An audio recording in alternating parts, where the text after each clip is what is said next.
একটি হৃদয় ভাঙা কিন্তু সুন্দর উদাহরণ। একজন মানুষ সারা জীবন খুব বেশি ইবাদত করেনি। এক রাতে সে আকাশের দিকে তাকিয়ে বলল, হে আরশের রব, আমি ব্যর্থ মানুষ, আমি পাপী, কিন্তু আপনার দরজা ছাড়া আমার আর কোথাও যাওয়ার জায়গা নেই।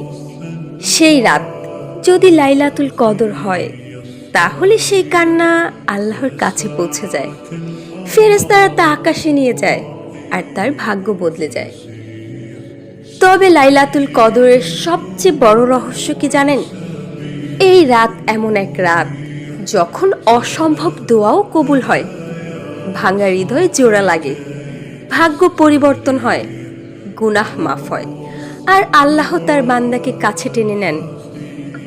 গৃহবধূর কান্না, পাপীর মুক্তি, ভিক্ষুকের দোয়া, সন্তান প্রার্থীর কান্না, অসুস্থ ব্যক্তির মুক্তি, শিক্ষার্থীর সফলতা, ব্যবসায়ীর বিপদ থেকে রক্ষা, তরুণীর গোপন দোয়া, হারানো সম্পর্কের পুনর্মিলন।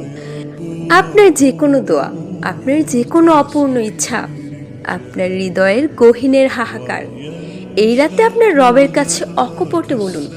আপনার রবের কাছে আপনি আপনার নিজের সব কিছুকে ভেঙে চুরে তুলে ধরুন। কারণ এই রাত শুধু একটি রাত নয়, এটি অসম্ভব সম্ভাবনার রাত। চোখের জল, বিনম্র দোয়া, হৃদয়ের কান্না, সবই আল্লাহর দরবারে পৌঁছে যায়। লাইলাতুল কদর, যে রাতকে মহান রাব্বুল আলামিন কোটি কোটি কল্যাণ ও আশীর্বাদে ভরে রেখেছেন। এই লাইলাতুল কদরের রাতের একটি সিজদা মানুষের পুরো জীবনের সিজদার চেয়েও মূল্যবান হতে পারে। প্রিয় ভাই ও বোনেরা, একটি গুরুত্বপূর্ণ কথা মনে রাখবেন, লাইলাতুল কদর অনুসন্ধান করতে হবে বিজোড় রাতগুলোতে।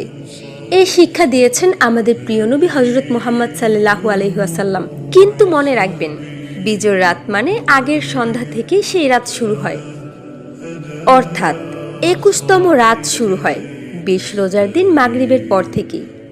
তাই আমরা চেষ্টা করব প্রত্যেক বিজোড় রাতের আগের সন্ধ্যা থেকে ইবাদতে নিজেকে প্রস্তুত করতে। প্রিয় বোনেরা, আমরা কি প্রস্তুত?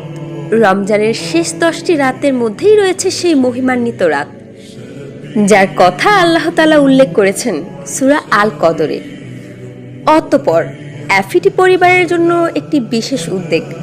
আলহামদুলিল্লাহ, এফিটি পরিবার শুরু করতে যাচ্ছে 10 দিনের ইস্তেগফার চ্যালেঞ্জ।